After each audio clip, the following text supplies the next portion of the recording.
नमस्कार, history hub में आप सभी का हार्दिक स्वागत है।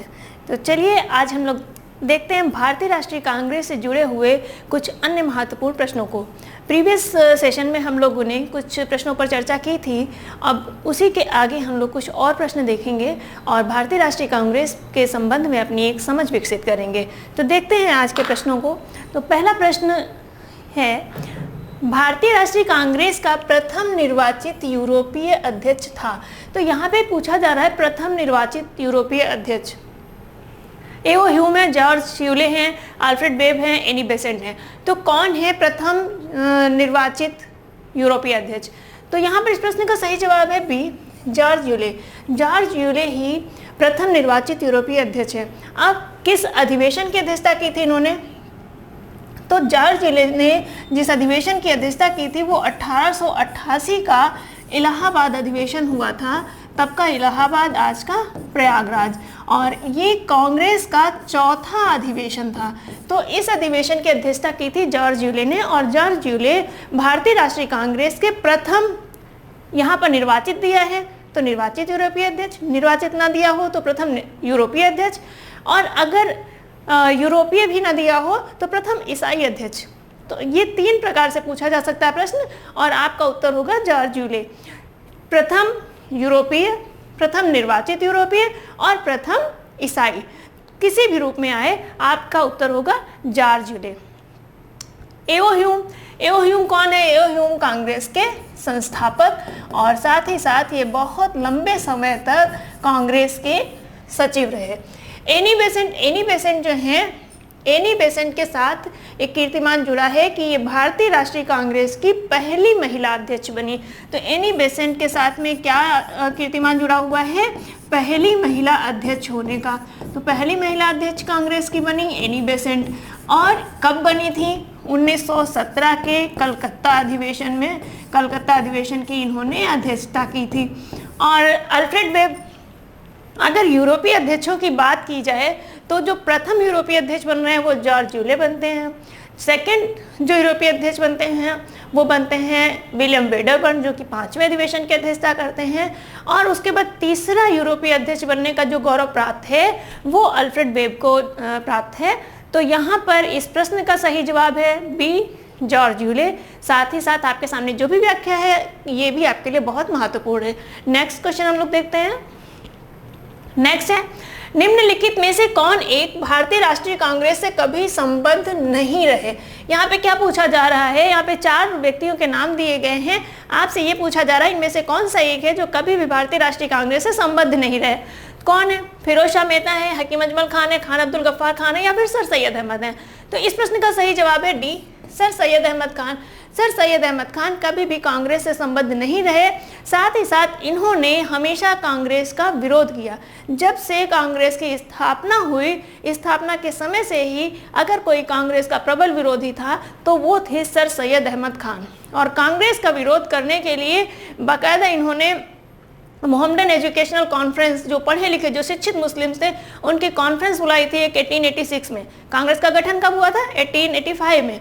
1886 में एक मुस्लिम्स की कॉन्फ्रेंस बुलाते हैं, जितने भी एजुकेटेड मुस्लिम हैं वो कांग्रेस से दूर रहे, इस उद्देश्य के साथ ये कॉन्फ्रेंस बुलाई गई थी। 1888 में इंडियन पैट्रियोटिक एसोसिएशन एक पूरा संगठन बना लेते हैं, संगठित तौर से, संगठित रूप से कांग्रेस का विरोध करना प्रारंभ करते हैं। तो सर सैयद अहमद खान ये ऐसे हैं जो कभी भी कांग्रेस से संबद्ध नहीं रहे और ये हमेशा कांग्रेस का विरोध करते रहे। तो इस प्रश्न का सही जवाब है D, sir Syed Ahmad Khan. Next देखते हैं। नेक्स्ट है, निम्नलिखित में से कौन भारतीय राष्ट्रीय कांग्रेस का अध्यक्ष कभी नहीं चुना गया? तो यहाँ पर 4 नाम दिए गए हैं। आपको इसमें यह बताना है कि कौन कभी भी भारतीय राष्ट्रीय कांग्रेस का अध्यक्ष नहीं चुना जा सका। लाला लाजपत राय हैं, एनी बेसेंट है, मोतीलाल नेहरू हैं, बाल गंगाधर तिलक। लाला लाजपत राय की बात करें तो जो 1920 का कलकत्ता का विशेष अधिवेशन हुआ था, इस अधिवेशन की अध्यक्षता की थी लाला लाजपत राय ने। एनी बेसेंट 1917 के कलकत्ता अधिवेशन की अध्यक्ष रही हैं और ये साथ ही साथ कांग्रेस की पहली महिला अध्यक्ष बनी। मोतीलाल नेहरू 1919 के अमृतसर अधिवेशन की इन्होंने अध्यक्षता की। तो ये तीनों 2 अध्यक्ष बने। बचे कौन? बाल गंगाधर तिलक, ये ही कभी कांग्रेस के अध्यक्ष नहीं बन सके। तो यहाँ पर इस प्रश्न का सही जवाब है डी, बाल गंगाधर तिलक कांग्रेस से जुड़े रहे परंतु कभी भी कांग्रेस के अध्यक्ष नहीं बन सके। नेक्स्ट क्वेश्चन देखते हैं। नेक्स्ट है भारतीय राष्ट्रीय कांग्रेस की प्रथम महिला अध्यक्ष। प्रथम महिला अध्यक्ष कौन थी ये पूछा जा रहा है। सरोजनी नायडू है, एनी बेसेंट है, कस्तूरबा गांधी, अरुणा असफ अली हैं, कौन है? तो जो पहला देख लेते हैं सरोजनी नायडू। सरोजनी नायडू कांग्रेस की अध्यक्ष बनी है, लेकिन ये कब बनी है? 1925 में बनी है। कहाँ हुआ था ये अधिवेशन? कानपुर में हुआ था। और ये भारतीय राष्ट्रीय कांग्रेस की दूसरी महिला अध्यक्ष बनी, साथ ही साथ प्रथम भारतीय महिला अध्यक्ष, दूसरी महिला अध्यक्ष और पहली भारतीय महिला अध्यक्ष बनी सरोजनी नायडू। एनी बेसेंट इस प्रश्न का सही जवाब है, क्योंकि एनी बेसेंट कब अध्यक्ष बनती हैं? 1917 में बनती हैं। कहाँ का अधिवेशन है ये? कलकत्ता का अधिवेशन। इसी अधिवेशन की अध्यक्षता करती हैं एनी बेसेंट और कांग्रेस की पहली महिला अध्यक्ष बनने का गौरव इन्हें प्राप्त है। कस्तूरबा गांधी कभी भी कांग्रेस से इनका और अरुणा असफ अली का कांग्रेस की अध्यक्षता से कोई संबंध नहीं है, कभी भी कांग्रेस के अध्यक्ष नहीं बने ये लोग। तो इस प्रश्न का सही जवाब है बी, एनी बेसेंट। साथ ही साथ सरोजनी नायडू के संबंध में ये याद रखना है कि ये कांग्रेस की दूसरी महिला अध्यक्ष, साथ ही साथ पहली भारतीय महिला अध्यक्ष बनी। नेक्स्ट क्वेश्चन देखते हैं। नेक्स्ट है भारतीय राष्ट्रीय कांग्रेस के दूसरे अधिवेशन की अध्यक्षता किसने की? यहाँ पे क्या पूछा जा रहा है? दूसरे अधिवेशन की अध्यक्षता गणेश आगरकर है, सुरेंद्रनाथ बनर्जी हैं, दादा भाई नौरोजी हैं या फिर फिरोज शाह मेहता हैं? कौन इसमें से दूसरे अधिवेशन का अध्यक्ष बना, ये आपको जवाब देना है। तो इस प्रश्न का सही जवाब है सी, दादा भाई नौरोजी। दादा भाई नौरोजी ने ही कांग्रेस के द्वितीय अधिवेशन की अध्यक्षता की थी। कब हुआ था ये अधिवेशन? ये अधिवेशन हुआ था 1886 में। कहाँ हुआ था? कलकत्ता में हुआ था। और आप देखते हैं कि जो पहला जो अधिवेशन होता है उसकी अध्यक्षता करते हैं सुरेंद्रनाथ बनर्जी। सुरेंद्रनाथ बनर्जी के साथ क्या है? व्योमेश चंद्र बनर्जी। तो जो पहला है अधिवेशन उसकी अध्यक्षता करते हैं व्योमेश चंद्र बनर्जी, एक बंगाली। दूसरा अधिवेशन जिसकी अध्यक्षता करते हैं दादा भाई नौरोजी, कौन है? एक पारसी। तीसरा अधिवेशन होता है कांग्रेस का, उसकी अध्यक्षता करते हैं बदरुद्दीन तैयब जी, एक मुस्लिम। चौथा अधिवेशन होता है उसकी अध्यक्षता करते हैं आपके जॉर्ज यूले, एक ईसाई। यानी कि कांग्रेस अपनी स्थापना के प्रारंभिक समय से ही एक सेक्युलर अप्रोच के साथ आगे बढ़ी। आप उसकी अध्यक्षता के क्रम को ही देख करके आप समझ सकते हैं कि किस तरह से उसने सभी संप्रदायों को, सभी समुदायों को जोड़ने का प्रयास किया।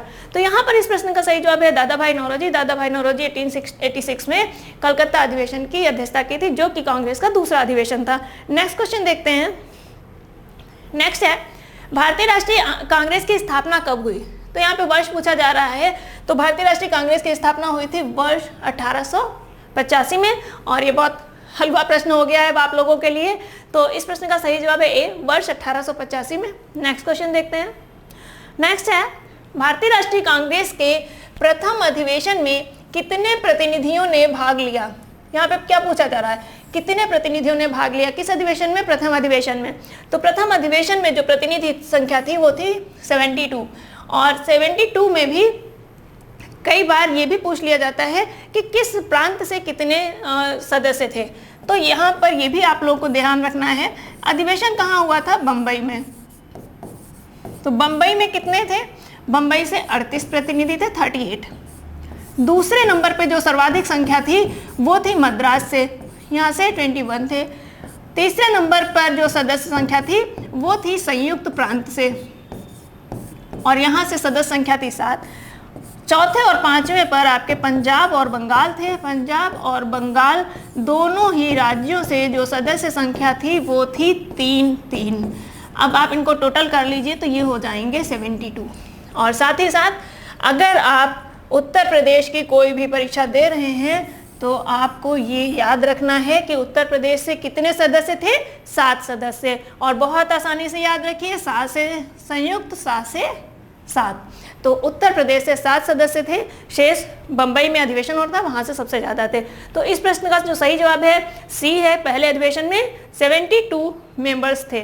नेक्स्ट देखते हैं, भारतीय राष्ट्रीय कांग्रेस का प्रथम अधिवेशन कहाँ हुआ था? अब यहाँ पे पूछा जा रहा है कि जो प्रथम अधिवेशन हुआ था ये कहाँ हुआ था, तो आपको वो स्थान बताना है।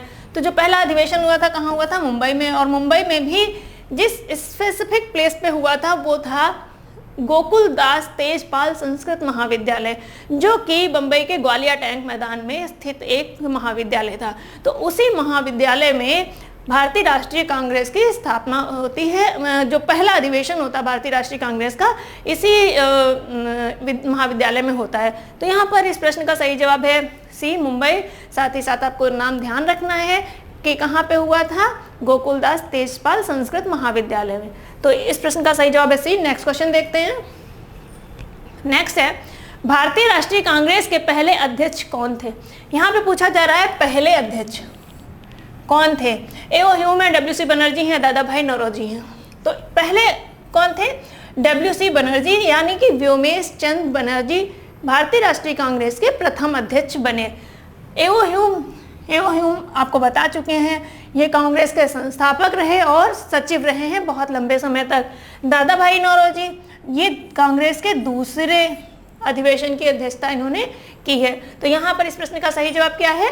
बी, डब्ल्यू.सी. बनर्जी या व्योमेश चंद्र बनर्जी कांग्रेस के प्रथम अध्यक्ष बने। नेक्स्ट क्वेश्चन देखते हैं। नेक्स्ट है, कांग्रेस लड़खड़ा कर धराशायी हो रही है। भारत में रहते हुए मेरी अंतिम इच्छा है कि मैं इसकी शांतिपूर्ण मृत्यु में सहायक बन सकूं। यह कथन किससे संबंधित है? तो यहाँ पर एक स्टेटमेंट दिया गया है, पूछा जा रहा है कि ये स्टेटमेंट किसका है। डफरिन है, कर्जन है या फिर मिंटो है, किसका कथन है? तो ये जो कथन है, ये कथन है कर्जन का। कर्जन ही कहता है कि जो कांग्रेस है ये लड़खड़ा कर धराशायी हो रही है और भारत में रहते हुए मेरी अंतिम इच्छा है कि मैं इसकी शांतिपूर्ण मृत्यु में सहायक बन सकूं। तो कांग्रेस से कर्जन बहुत नफरत करता था। क्यों करता था? क्योंकि उसको लगता था कि कांग्रेस के झंडे के नीचे ही, कांग्रेस की छत्र छाया में ही जो राष्ट्रीय आंदोलन है ये अपनी तीव्र गति पकड़ रहा है, और अगर राष्ट्रीय आंदोलन इसी तरह से तीव्र गति से चलता रहा तो वो दिन दूर नहीं जिस दिन हमें ये साम्राज्य छोड़कर जाना पड़ेगा। तो इस वजह से वो कांग्रेस से नफरत करता था, चाहता था किसी भी तरह से कांग्रेस खत्म हो जाए। तो ये जो स्टेटमेंट है ये कर्जन का है। डफरिन के समय कांग्रेस की स्थापना हुई थी 1885 में। इस प्रश्न का सही जवाब है बी। नेक्स्ट देखते हैं। नेक्स्ट है, किसने कांग्रेस के अधिवेशनों को शिक्षित भारतीयों का मेला कहा? तो शिक्षित भारतीयों का मेला, जो कांग्रेस को लेकर के जो स्टेटमेंट हैं उन स्टेटमेंट से भी प्रश्न पूछे जाते हैं, और अक्सर आप कोई भी परीक्षा देखेंगे एक आध स्टेटमेंट से प्रश्न जरूर मिलेगा आपको। तो ये जो स्टेटमेंट है ये स्टेटमेंट है लाला लाजपत राय का। लाला लाजपत राय ने ही कांग्रेस के अधिवेशनों को शिक्षित भारतीयों का मेला कहा है। क्यों कहा है ऐसा? ऐसा इसलिए कहा है कि कांग्रेस के अधिवेशन अगर आप देखें तो कब होते थे? दिसंबर माह के अंतिम सप्ताह में, 29, 30, 31 दिसंबर इस तरह से होते थे।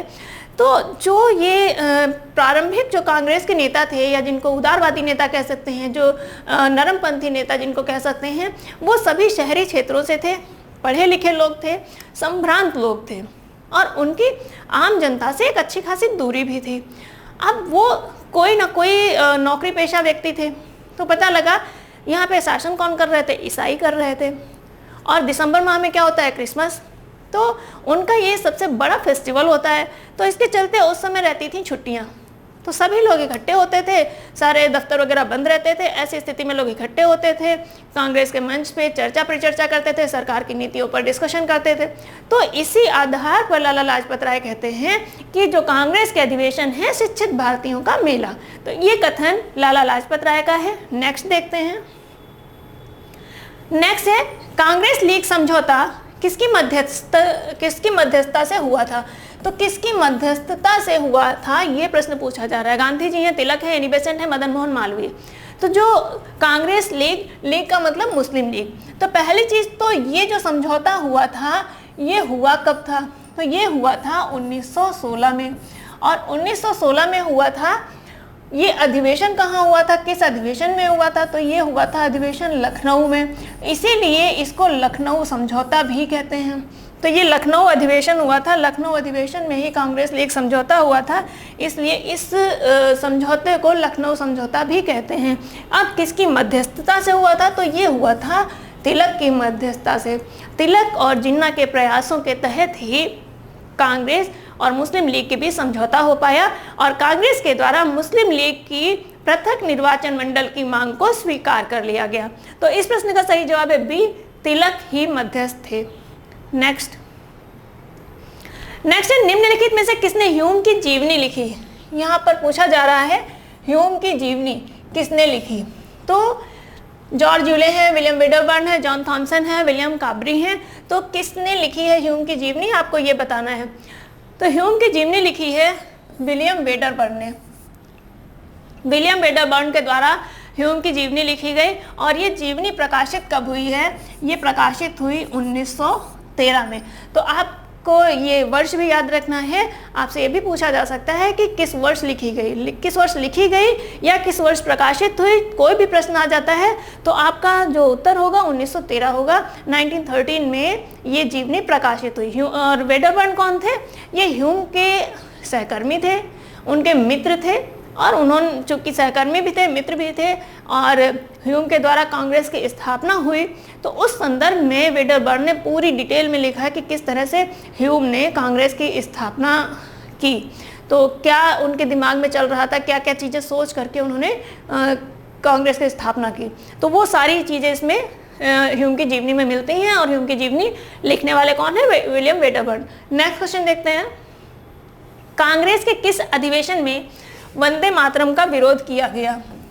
वंदे मातरम का विरोध पूछा जा रहा है कांग्रेस के किस अधिवेशन में? 1896 का कलकत्ता अधिवेशन, 1911 का कलकत्ता अधिवेशन, 1916 का लखनऊ अधिवेशन, 1923 का काकीनाडा अधिवेशन। इस प्रश्न का सही जवाब है डी, 1923 का काकीनाडा अधिवेशन। काकीनाडा कहाँ है? ये है आपका आंध्र प्रदेश में।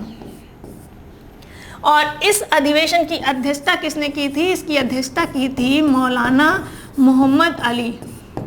तो मौलाना मोहम्मद अली ने अध्यक्षता की थी और अध्यक्ष के द्वारा ही वंदे मातरम का विरोध किया गया था। अब ये देख लेते हैं कि वंदे मातरम सर्वप्रथम गाया कब गया था? तो सर्वप्रथम गाया गया था वंदे मातरम 1896 के कलकत्ता अधिवेशन में। तो यहाँ पर सर्वप्रथम गायन हुआ था वंदे मातरम का। 1911 में राष्ट्रगान का सर्वप्रथम गायन हुआ था, ये भी आपको ध्यान रखना है। 1916 आप देखते हैं लखनऊ समझौता या फिर मुस्लिम लीग और कांग्रेस के मध्य जो समझौता हुआ उससे संबंधित है। तो यहाँ पर इस प्रश्न का सही जवाब है डी, 1923 के काकीनाडा अधिवेशन में ही अध्यक्ष के द्वारा ही वंदे मातरम का विरोध किया गया। नेक्स्ट क्वेश्चन देखते हैं। नेक्स्ट है, भारत छोड़ो आंदोलन के समय भारतीय राष्ट्रीय कांग्रेस का अध्यक्ष कौन था? तो भारत छोड़ो आंदोलन के समय, यानी भारत छोड़ो आंदोलन मतलब कि बात हो रही है 1942 की। तो 1942 में भारत छोड़ो आंदोलन प्रारंभ हुआ। तो ये कभी वापस नहीं लिया गया था ये आंदोलन, हम यहाँ पे प्रारंभ होने के समय का मान के चलते हैं। तो कौन था अध्यक्ष? तो अध्यक्ष थे मौलाना आज़ाद। और मौलाना आज़ाद 1940 के रामगढ़ अधिवेशन के अध्यक्ष बनते हैं और 1946 तक ये ही कांग्रेस के अध्यक्ष रहते हैं, क्योंकि इस बीच के समय में कोई भी कांग्रेस का अधिवेशन नहीं हुआ। इसलिए लगातार 1940 से 46 तक कांग्रेस के अधिवेशन जो कांग्रेस के अध्यक्ष बने रहे वो मौलाना आज़ाद रहे। तो यहाँ पर इस प्रश्न का सही जवाब है ए, मौलाना आज़ाद। यहाँ पर आकर के प्रश्न पूरे हो जा रहे हैं। कैसा लगा आपको सेशन अवश्य बताइएगा। और अगर अभी तक आप लोगों ने चैनल को सब्सक्राइब नहीं किया है तो प्लीज़ सब्सक्राइब कर लीजिए। और जैसा कि जल्दी ही आयोग की जो प्रक्रिया है आयोग के गठन की वो पूर्ण हो जाएगी और जैसे ही आयोग बनेगा तो परीक्षाएं भी होनी हैं। और इस बात का इंतज़ार ना करें कि जब आयोग गठित हो जाएगा, नोटिफिकेशन आएगा तब तैयारी शुरू करेंगे। अगर ये सोचेंगे तो आप बहुत पीछे रह जाएंगे।